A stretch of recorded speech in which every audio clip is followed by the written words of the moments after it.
வணக்கம் நேயர்களே, எல்லோரும் எப்படி இருக்கீங்க? நல்லா இருக்கீங்களா? ரொம்ப சந்தோஷம், மகிழ்ச்சி. ஆமாம், மாத ராசி பலன்கள் நமக்கு ஒரு விழிப்புணர்வை ஏற்படுத்தும். இந்த மாதம் என்ன செய்யலாம், என்ன செய்யக்கூடாது அப்படிங்கிறத ஒரு அவேர்னஸ் ப்ரோக்ராமாக தான் நம்மளுடைய சேனல் வாயிலாக கொடுத்துக்கிட்டு இருக்கோம். இப்போ பிப்ரவரி மாதத்தை எடுத்துக்கொண்டீர்கள் என்ன, சூரிய பகவான் தான் மாத கிரகத்தினுடைய தலைவர். அப்போ சூரிய பகவான் மகர ராசியிலே தை மாதத்திலே இருக்கிறார். அப்போ அந்த மகர ராசி தை மாதத்தில் இருக்கிற பொழுது கிட்டத்தட்ட 6 நாட்கள் போன மாதத்தில் இருப்பார், இந்த மாதம் முழுவதும் இருக்கிறார். அப்போ தை மாதத்தில் சூரிய பகவான் மகர சங்கராந்தி உத்தராயணம் பிறந்திருக்கு. இப்போ உத்தராயணத்தில் தொடக்கத்திலேயே பார்த்திங்கன்னா பிப்ரவரி மாதம் வந்துக்கிட்டே இருக்கும். இந்த பிப்ரவரி மாதத்தில் எடுத்துக்கிட்டிங்கன்னா சிறப்பு என்ன அப்படின்னா, சூரியன் சனி நின்ற வீட்டிற்கு 11இல் சூரியன் வருகின்ற பொழுது தொழில்களில் ஒரு மாற்றங்கள் ஏற்படும், உலகத்திற்கு ஒரு பெரிய நன்மைகள்லாம் ஏற்படும். ஆனால் அதே நேரத்தில் 4-5 கிரகங்கள் வருகின்ற பொழுது அவைகள் 5 கிரகங்கள் வருகின்ற பொழுது ரொம்ப கவனமாக இருக்கணும். அதனால் இந்த மாத ராசி பலன்களில் 12 ராசினருக்கும் நான் இங்கே சொல்ல போகிறேன். ஆனால் ஒவ்வொருவருக்கும் தனித்தனியான முறைகளை எல்லாம் உணர்ந்து கிரகங்களை எல்லாம் வரிசைப்படுத்தி சொல்ல போகிறேன். மாதத்தின் முற்பகுதி பிற்பகுதி எல்லாம் சொல்ல போகிறேன். இதற்கு பின்பகுதியிலேயே உங்களுக்கு இடையில பரிகாரங்கள்லாம் நான் சொல்லிடுவேன். நேயர்களே, இதை நீங்கள் தொடர்ந்து பாருங்கள். நன்றி, வணக்கம்.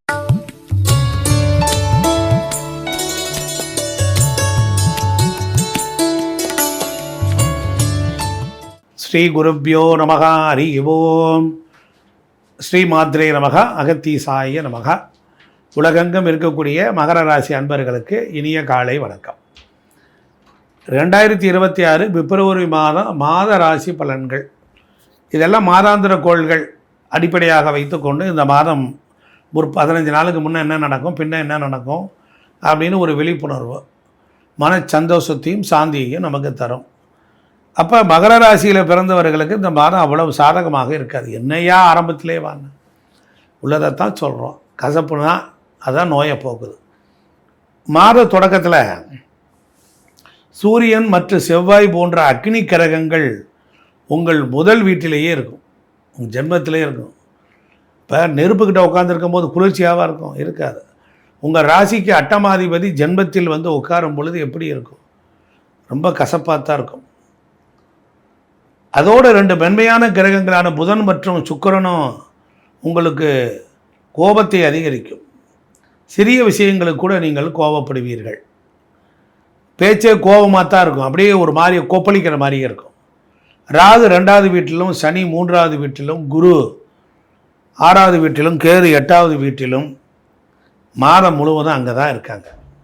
அப்போ மாதத்தின் பிற்பகுதியில் சூரியன், செவ்வாய், புதன் மற்றும் சுக்கிரனுடன் ராகு, எல்லா கிரகமும் ராகு ஓடத்தில் வந்துடுது. அப்போ 2வது வீடு 5 கிரகங்களால் பாதிக்கப்படுது. உணவு பிரச்சனைகள், உடல்நல ஏற்ற இறக்கங்கள் இதெல்லாம் சாத்தியமாகும். குடும்ப உறவுகளில் ஒரு கசப்பு அதிகரிக்கலாம். வேலை செய்பவர்களுக்கு இந்த மாதம் கடின உழைப்பின் பலன்களை பெறுவதற்கான நேரம். நீங்கள் அதிக முயற்சி செய்தீங்கன்னு வச்சுக்கோங்க, சிறந்த பலன்கள் கிடைக்கும். அப்போ அர்ப்பணிப்புத்தன்மையும் அதீத ஈடுபாட்டையும் நீங்கள் தொழிலில் கவனம் செலுத்தணும். அதே போல் குடும்பத்தில் தேவையில்லாத வாக்குவாதங்களை வைத்து கொள்ளக்கூடாது. அதே போல் புதியதாக எந்த ஒரு வேலை ஆரம்பிக்கக்கூடாது. அப்போ உங்கள் சம்பளம், வேலை பார்க்குறீங்க, உங்கள் சம்பளம் அதிகரிக்கலாம்.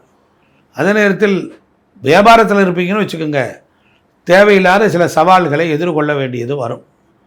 அதனால் உங்கள் தொழிலை சீராக நடத்த பல்வேறுபட்ட முயற்சிகளை நீங்கள் எடுத்துக்கொள்ள வேண்டும். பல்வேறுபட்ட முயற்சிகள்.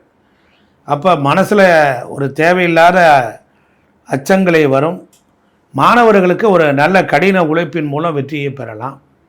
இந்த மாதம் காதல் உறவுகளில் கொஞ்சம் உங்களுக்கு சாதகமான பலன்கள் தரும். திருமண உறவுகள் மிகவும் கசப்பாக மாறி மோதல்களுக்கு வழிவகுக்கும். அதனால் வாக்குவாதம், உணர்ச்சி வசப்படுறது, பொங்குறதெல்லாம் விட்டுறணும். ஆமாம், தேவையில்லாத மன உளைச்சல்களை அது கொடுத்துரும். ஆமாம், நீங்கள் வெளிநாட்டில் படிக்க ஆர்வமாக இருந்தால் ஒரு நல்ல செய்தி இருக்கிறது. அந்த மாதம் நீங்கள் அதை வெற்றி பெறலாம். உங்கள் உணவில் அதிக திரவங்களை உட்கொள்ளுங்கள், லிக்யூடாக சாப்பிடுங்க. ஏன்னா கிட்டத்தட்ட 2ஆம் இடம் சாப்பாடு வாய், 6ஆம் இடம் உணவு. அப்படிங்கும்போது நெருப்பு சம்பந்தப்பட்ட கிரகங்கள் இருக்கும்போது நீர் சம்பந்தப்பட்ட திரவங்களை அதிகமாக எடுத்துக்கொள்ளணும். இல்லை என்றால் என்ன பண்ணணும், அதிக சூடான அல்லது குளிரான உணவை எடுப்பதை தவிர்க்கணும். நோய் வருவதற்கு வாய்ப்பு உண்டு. அதே போல் மைண்டு டிப்ரெஷன் ஆகும். உடல் ஆரோக்கியத்தில் கவனம் தேவை. எந்த ஒரு நோயையும் தவிர்க்கணும். அதனால் ஆரோக்கியமான உணவை எடுத்துக்கங்க. காரசாரமாக சாப்பிடணுங்கிற செஞ்சு அது ரொம்ப சித்திரவதையை கொண்டாந்து விட்டுருவங்களே. அதனால் இந்த மாத ராசி பலன்களில் மகரத்துக்கு ரொம்ப கவனமாக இருக்கணும். ரொம்ப ஒரு மோசமான சூழலாக இருக்கும். இறைவன் சிவபெருமானுடைய ஆலயத்தில் பொறுத்தளவில் சென்று உழவார பணி மேற்கொள்ளலாம். அதே போல் அக்னி வீரபத்திரர் அந்த தெய்வங்களை வளர்க்கலாம். அக்னி வீரன் வீடுகளில் நெருப்பு சமையல்களில் சமைக்கும் பொழுது பெண்கள் கவனமாக இருக்க வேண்டும். பெண்கள் கவனமாக இருக்கணும். அனுமான் கோயிலுக்கு போய் அங்கே கோயிலை கூட்டி சுத்தரவு செய்யலாம். அதுபோல் உழவார பணிகள் மேற்கொள்ளலாம். ஆஞ்சநேயர் வழிபாடு உங்களுக்கு பெருத்த நன்மையை தரும். இந்த ஆண்டு முழுவதும் வியாழக்கிழமை தோறும் ஆஞ்சநேயர் கோயிலுக்கு வெற்றிலை மாலை சாத்தி வழிபட்டால் கண்டிப்பாக இந்த மாதம் சாந்தமும் சௌபாக்கியமும் தரும். நன்றி, வணக்கம். ஒவ்வொருத்தருக்கும் அவங்க ராசிக்கு அந்த மாதத்தில் எந்தெந்த கிரகங்கள் எப்படி இருக்குது, எந்த மாதிரி நீங்கள் பண்ணணும், எப்படி பரிகாரம் பண்ணணும் அப்படிங்கிற விவரங்களை விழாவாரியாக நான் உங்களுக்கு கொடுத்துருக்குறேன். இருந்தாலும் ஒவ்வொரு ராசிக்கும் எடுத்துக்கிட்டால், மேசத்துக்கு எடுத்துக்கிட்டாலும் சரி, வந்த ராசி எடுத்துக்கிட்டாலும் சூரியன் 10ஆம் இடத்தில் கர்மஸ்தானத்தில் வரனால பித்ருக்கள் வழிபாடு செய்யணும். அதே போல் மூதாதையர்கள் வணங்கி வழிபட்ட கோவில்கள், அதுவே பித்ரு வழிபாடு ஒன்று. அதே போல் நீங்கள் வேலை பார்க்குற இடத்தில் அருகில் இருக்கக்கூடிய சிவாலயங்கள், அந்த கோவில்களையும் நீங்கள் வணங்கி வழிபட வேண்டும். வேலை, அதாவது இந்த மாதம் முழுவதிலையும் ஒவ்வொருவரும் ஒவ்வொரு ராசிக்காரர்கள், இப்போ மேச ராசினா செவ்வாய்க்கிழமை, அது செவ்வாய் அதிபதி. ரிஷபம்னா சுக்கிரன், நல்லா கவனிச்சுக்கணும். மிதுனம்னா புதன்கிழமை, கடகம்னா சந்திரன் திங்கக்கிழமை, இப்போ சூரிய பகவான்னா ஞாயிற்றுக்கிழமை. அதே போல் கன்னி புதன்கிழமை, துலாம் வெள்ளிக்கிழமை, விருச்சிகம் செவ்வாய்க்கிழமை, தனுசு வியாழக்கிழமை, மகரம் கும்பம் அது சனிக்கிழமை. அதே போல் மீனமும் உங்களுக்கு வியாழக்கிழமை. அப்போ 9 கோள்களும் வந்துருச்சு.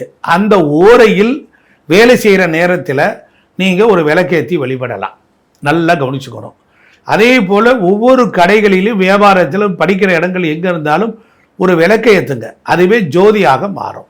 காரணம் என்ன என்றால் தைப்பூசம் வடலூர் வள்ளலார் ஜோதி ஏற்றியது. அதே போல்தான் நல்ல விஷயங்கள் எல்லாம் இந்த தை மாதத்தில் நடந்திருக்கு. அதனால் இந்த தை மாதம் முடிகிற வரையிலும் நீங்கள் விளக்கேற்றுங்கள்.